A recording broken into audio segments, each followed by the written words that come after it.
আমি খুন করি নাই। ক্রিমিনাল প্রথম এই কথাটা বলে আর আমরা তখন বলি তাহলে কে খুন করছে। হ্যালো বন্ধুরা, কেমন আছেন সবাই? আশা করি সবাই খুবই ভালো আছেন। আজকে আমরা এক্সপ্লেইন করব মোশাররফ করিম অভিনীত সিনেমা চক্কর ৩০২। এই সিনেমার শেষের টুইস্ট আপনার ধারণা ভুল প্রমাণ করবে। আর এই সিনেমাতে এত পরিমাণে রহস্য লুকিয়ে আছে যা আপনি কল্পনাও করতে পারবেন না। তো চলুন আর বেশি কথা না বলে মূল গল্পে যাই। সিনেমার শুরুতে সাদমান নামক এক যুবক তার বাড়ির পাশে রাস্তায় মৃত অবস্থায় পড়ে থাকে। পুলিশ ঘটনাস্থলে পৌঁছায় এবং তার মৃত্যুর রহস্য উদ্ঘাটনের জন্য তদন্ত শুরু করে। সাদমানের পরিবার এবং বন্ধুরা তার মৃত্যু নিয়ে অন্ধকারে থাকে, কোনো রহস্য খুঁজে পায় না। এটি সিনেমার মূল রহস্যের ভিত্তি স্থাপন করে। পুলিশ তদন্তের প্রথম পর্যায়ে সাদমানের বন্ধু রায়ানকে সন্দেহ করে। সাদমান এবং রায়ান দুজনের মধ্যে কিছুদিন আগে তীব্র ঝগড়া হয়েছিল। পুলিশ রায়ানকে আটক করে এবং তাকে বিভিন্ন প্রশ্ন করে, তবে রায়ান দাবি করে যে সে নির্দোষ এবং সাদমানের খুনের সাথে তার কোনো সম্পর্ক নেই। কিন্তু তার উত্তরের মধ্যে কিছু সন্দেহজনক দিক উঠে আসে যা তদন্তের দিকে পরিচালিত করে। মইনুল একজন অভিজ্ঞ পুলিশ অফিসার সাদমানের পরিবার থেকে তার জীবনের কিছু দিক জানতে চেষ্টা করে। সাদমানের বাবা মা তাকে একটি ভালো ছেলে হিসেবে চিনতেন, কিন্তু তার জীবনে কিছু গোপনীয়তা ছিল। সাদমান এমন একটি পরিস্থিতিতে ছিল যেখানে সে কিছু বড় অপরাধীর সামনে আসছিল। পরিবারের সদস্যরা তার জীবন নিয়ে কিছু সন্দেহ প্রকাশ করেন, তবে তার মৃত্যুর পেছনের কারণ তাদের কাছে অজানা। মাইনুল সাদমানের খুনের তদন্তে যোগ দেন। তিনি খুব দ্রুতই বুঝতে পারেন যে সাদমানের খুন একটি সাধারণ খুন নয়, বরং এর পিছনে আরো গভীর রহস্য লুকিয়ে আছে। মইনুল এই সিনেমায় নতুন শক্তি যোগ করে এবং সে তদন্তের আরো গভীরে ডুবে যায়। তার ধীরে ধীরে মনোবল এবং নিখুঁত বিশ্লেষণ কেসের অগ্রগতি বাড়িয়ে দেয়। মইনুল সাদমানের মৃত্যুতে গুনার বাবু নামক এক মাদক ব্যবসায়ীর নাম খুঁজে পায়। এই গুনার বাবু সাদমানের সাথে বিভিন্ন সময় যোগাযোগ করেছিল। সাদমানের খুনের পিছনে তার হাত থাকতে পারে এমন মনে করে মাইনুল। গুনার বাবু একজন ভয়ঙ্কর অপরাধী এবং তার একাধিক গ্যাং রয়েছে। সাদমান সম্ভবত গুনার বাবু সম্পর্কে কিছু এমন তথ্য জানতে পারে যা তাকে বিপদে ফেলেছিল। মাইনুল সাদমানের ফোনে কিছু অদ্ভুত তথ্য খুঁজে পায়। সাদমান তার ফোনে কিছু ছবি এবং ভিডিও ধারণ করেছিল যা সাদমানের জীবন নিয়ে নতুন কিছু তথ্য দেয়। ভিডিওতে সাদমানের ভয় এবং তাকে হত্যার হুমকি সম্পর্কে কথা শোনা যায়। এসব তথ্য মাইনুলের তদন্তকে এক নতুন দিকে এগিয়ে নিয়ে যায়, যা সাদমানের খুনের পেছনে গুনার বাবুর যোগাযোগ দেখায়।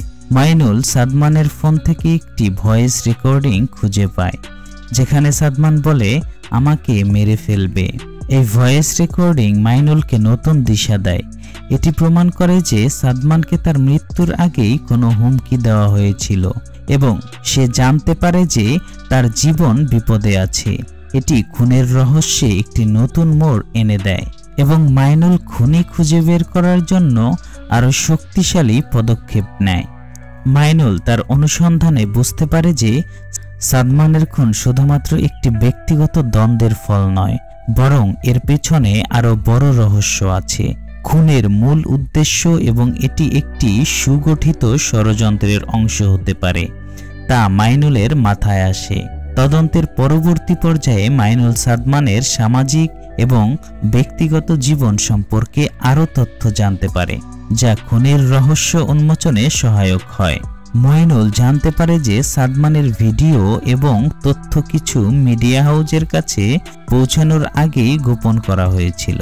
কিছু মিডিয়া রিপোর্টার খুনের পেছনে জড়িত ছিল এবং তারা সাদমানের কাছ থেকে তার তথ্য দখল করতে চেয়েছিল।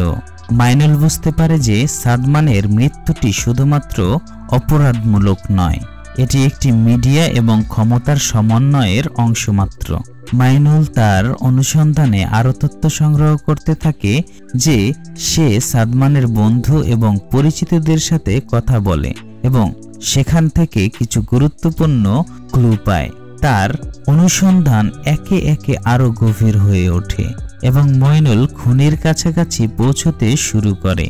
এ পর্যায়ে সিনেমার উত্তেজনা আরো বেড়ে যায়। মইনুল এই খুনের মাধ্যমে আরো গুরুত্বপূর্ণ তথ্য পায়, যা তাকে খুনি শনাক্ত করতে সাহায্য করে। এই নতুন খুনের সাথে সাদমানের মৃত্যুর সাথে সম্পর্ক ছিল এবং এটি খুনের পেছনে অন্ধকার রহস্য উন্মোচন করে। মইনুল সাদমানের জীবন সম্পর্কে আরো কিছু তথ্য জানতে পারে। সাদমানের মধ্যে কিছু গোপন কাজ ছিল যা তার জীবনকে বিপদে ফেলেছিল। সে বিভিন্ন বড় লোকের বিপক্ষে কিছু তথ্য জানত এবং সেগুলি প্রকাশ হলে তাদের কেরিয়ার ক্ষতিগ্রস্ত হতে পারত।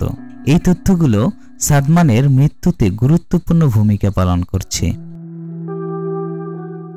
মইনুলের মধ্যে এক ধরনের দ্বন্দ্ব সৃষ্টি হয়। সে ভাবে একদিকে সে আইনের পথে চলতে চায়, অন্যদিকে সে ব্যক্তিগতভাবে খুনের বিরুদ্ধে প্রতিশোধ নিতে চায়। আর এই দ্বন্দ্বের মাধ্যমে সিনেমায় একটি মানবিক দিক তুলে ধরা হয়। মইনুল নিজের নৈতিকতার সাথে লড়াই করতে থাকে এবং তার চরিত্রের বিকাশ এখানে প্রাধান্য পায়। গুনারবাবু ও তার গ্যাং এর শক্তি মইনুলের তদন্তের বড় বাধা হয়ে দাঁড়ায়। গুনারবাবু তার অপরাধী সত্তার কারণে মইনুলকে ভয় দেখায় এবং তদন্তে হস্তক্ষেপ করার চেষ্টা করে। মইনুলকে তার তদন্ত চালিয়ে যেতে এবং অপরাধীকে ধরতে আরো কঠিন পরিস্থিতির মধ্যে পড়তে হয়। মইনুল জানতে পারে যে সাদমানের খুনের পেছনে একটি মিডিয়া রিপোর্টার জড়িত। সে সাদমানের তথ্য দখল করতে চেয়েছিল যাতে তার কেরিয়ার এবং ব্যক্তিগত জীবন বাঁচানো যায়। মিডিয়া রিপোর্টারের এই জটিল ভূমিকা খুনের রহস্য একটি নতুন মাত্রা যোগ করে এবং এখানেই কাহিনীর সবচাইতে বড় টুইস্ট ঘটে। মইনুল একটি নতুন ক্লুও পায় যা খুনের নতুন দিক উন্মোচন করে। এটি প্রমাণ করে যে খুনটি ব্যক্তিগত দ্বন্দ্বের কারণে হয়নি, বরং এটি একটি বড় ষড়যন্ত্রের অংশ ছিল, যার উদ্দেশ্য ছিল ক্ষমতা এবং মিডিয়ার মাধ্যমে ব্যক্তিগত লাভ অর্জন। মইনুল খুনের পরিচয় বের করে। একদিন একজন মিডিয়া রিপোর্টার যিনি সাদমানকে হত্যা করেছিল, সে জানত যে এমন কিছু তথ্য যা খুনির কেরিয়ারকে বিপদে ফেলতে পারত। খুনি তার গোপন তথ্যের কারণে সাদমানকে হত্যা করে। খুনের পেছনের মূল উদ্দেশ্য উন্মোচিত হয়। মিডিয়া রিপোর্টার সাদমানকে হত্যা করে, তার তথ্য দখল করতে চেয়েছিল। এই কারণে সাদমানকে হত্যা করেছিল। সাদমান জানত যে তার মৃত্যুর পর কেউ এই তথ্য পাবেই, কিন্তু সে ভেবেছিল তার মৃত্যু হবে কিছু বড় লেনদেনের শিকার।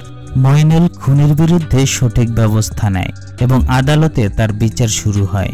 তবে সিনেমার শেষ দৃশ্যে সমাজের অন্ধকার দিক এবং মানুষের দুর্বলতা প্রমাণিত হয়। আইনের জন্য সে লড়াই করে, কিন্তু সমাজে পরিবর্তন আনতে সবসময় পারফেক্ট ব্যবস্থা সম্ভব নয়। চক্কর ৩০২ সিনেমাটি শেষ হয় একটি শক্তিশালী বার্তা দিয়ে। এটি শুধু খুনের গল্প নয়, বরং সমাজে অব্যক্ত অন্ধকার দিক এবং ক্ষমতার খেলার গল্প। মাইনুলের চরিত্রের মাধ্যমে আমরা দেখেছি যে পৃথিবী সঠিক বা ভুলের চেয়ে অনেক জটিল।